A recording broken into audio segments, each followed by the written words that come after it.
महाराजा sir Jilani Jung बहादुर वो प्रतिबंधापुरम के राजा थे। उनकी जिंदगी शुरू से ही बहुत अलग थी। एक छोटे बच्चे की तरह वो अपनी समझदारी और तेज दिमाग से सबको हैरान कर देते थे। जब वो पैदा हुए थे तो बड़े बड़े पंडितों को बुलाया गया था। उन्होंने एक ऐसी बात बताई जिससे सब लोग दंग रह गए। उन्होंने कहा कि एक दिन एक शेर इस शहजादे की जान ले लेगा। यह सुनकर राजा के महल में हाहाकार मच गया, लेकिन छोटा शहजादा यह सुनकर मुस्कुरा दिया। उसने बड़ा ही बहादुरी से कहा कि वो दुनिया के सारे शेर मार देगा और यह साबित करेगा कि यह भविष्यवाणी गलत है। शहजादा बड़ा हुआ, वो बिल्कुल भी नहीं डरता था और बहुत स्ट्रांग था। जब वो जवान हुआ तो प्रतिबंधापुरम का राजा बन गया।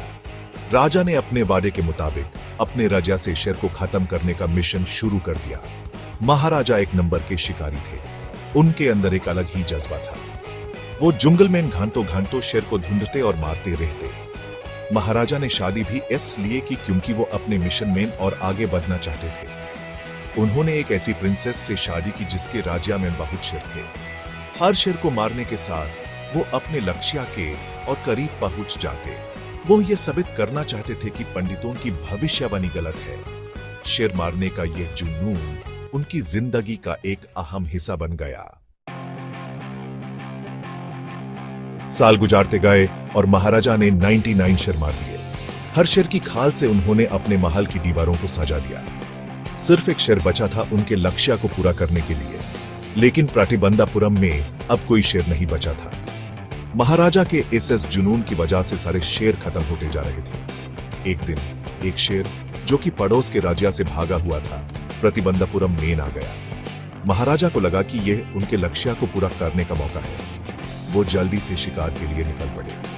उन्होंने शेर पर गोली चलाई, लेकिन वो शेर मरा नहीं। वो घायल शेर जंगल में भाग गया। महाराजा को यकीन था कि उन्होंने सवान शेर मार दिया है। उन्होंने एक बड़े जश्न का आदेश दिया। एक शानदार जुलूस निकाला गया। महाराजा को क्या पता था कि उनकी किस्मत में कुछ और ही लिखा है। महाराजा की खुशी ज्यादा देर तक नहीं टिकी। जिन्हें उन्होंने मारा था वो असल में एक सर्कस का शेर था जो भाग गया था। गोली सिर्फ उसे छू कर निकल गई थी। लगता है किस्मत अपना खेल खेलना चाहती थी। महाराजा जो कि सच से अनजान थे, उन्होंने अपने बेटे की बर्थडे के लिए एक लकड़ी का शेर खरीदने का डिसाइड किया। यही उनके लिए मुसीबत का सबब बना। वो लकड़ी का शेर जिसको किसी ने नोटिस नहीं किया था, उसमें एक छोटा सा किरच निकला हुआ था। महाराजा अपने बेटे के साथ खेल रहे थे कि अचानक उनके उंगली में वो किरच चुभ गया। उनके उंगली में इन्फेक्शन हो गया और धीरे धीरे पूरे शरीर में फैल गया। कुछ ही दिनों में महाराजा की मौत हो गई। भविष्यवाणी सच साबित हुई। शिकार के दौरान नहीं, बल्कि एक ऐसे तरीके से जिसके बारे में किसी ने सोचा भी नहीं था। महाराजा ने किस्मत को हराने की कोशिश की, लेकिन अंत में वही हार गया। ये कहानी हमें यह याद दिलाती है कि हम अपनी किस्मत से नहीं बच सकते, चाहे हम कितने भी पावरफुल या डिटरमिन्ड क्यों ना हो।